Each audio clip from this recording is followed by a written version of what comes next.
The first thing that we're going to look at is the wine. At the Seder, we have a requirement to have 4 cups of wine.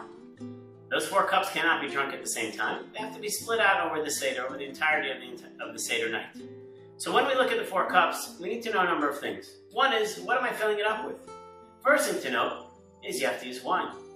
Now, you could potentially use grape juice, but grape juice is not considered as ideal as wine. The reason being that there's no alcohol in the grape juice itself.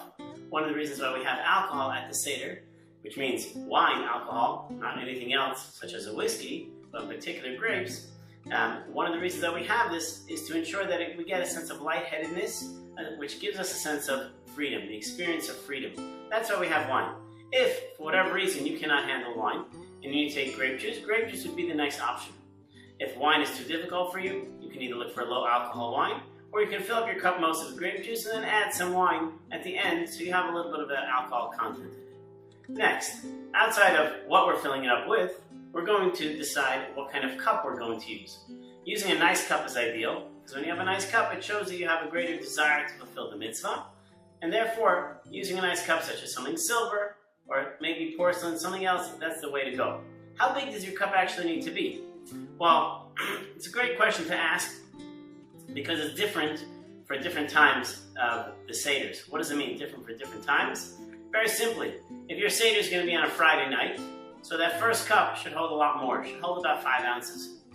Every other night that you have the Seder, or any other cup besides the first cup, your cup needs to hold anywhere from, depending on the view, 2.7 ounces to about 4 ounces itself.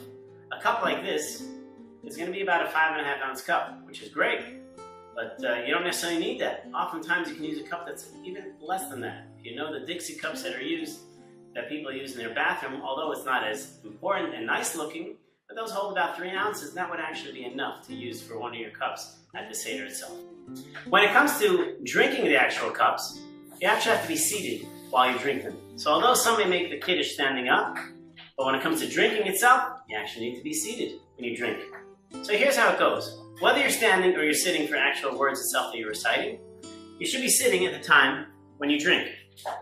Now, I'm a lefty, so as I mentioned before, I'm a lefty, so I'm going to hold the cup in my left hand. If you're a righty, you're going to hold it in your right hand. Now, when you lean, you'll always lean to the left side. That's what the Talmud explains to us, and when you lean to the left side to drink, as a lefty, it's somewhat easier. As a righty, it's actually fairly difficult, because of the fact that you're coming from the other angle in order to drink. So it is a little bit difficult, and therefore when people hold it, as a lefty, I can hold it like this and bring it to my mouth. But as a righty, it's going to be pretty hard to do this, and therefore most people will switch their hands in order to drink it like this. Now, if you have an armchair, that's great. Ideally, you should have a pillow, as most people bring pillows to the Seder. Again, a sense of royalty is our experience that we're going through right now. So therefore, you would have it on your armchair like this and be able to drink. And if you're a lefty, you're drinking like this, but you're leaning to the left. Now, what happens if you don't have an armchair? Well, I'll tell you, if you don't have an armchair, you can't lean in the air. So what should you do if you don't have an armchair? Well, I'll tell you, this is what you'll do if you don't have an armchair.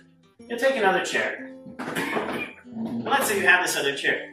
Now, even if you have your pillow is great, but where's it going to go? Is it going to go in midair? It's going to be pretty difficult. So what should you do? Well, here's the trick. If you actually have no armchair, what you'll do is you'll take your regular chair and you'll turn it sideways so that the wall of the chair, the back of the chair, is going to be on the left side. This way, when you make Kiddush, before you even make the Kiddush, turn your chair, hold your cup, have a seat, and just like that, whether you're lefty or righty, you can lean and drink it with ease. One of the easiest ways to lean is by turning your chair. It's actually easier than if you actually had an armchair as well. So, best thing to do, someone says, hey, you want the armchair? No thanks, I'd rather have a regular chair, because it's so much easier for me to lean.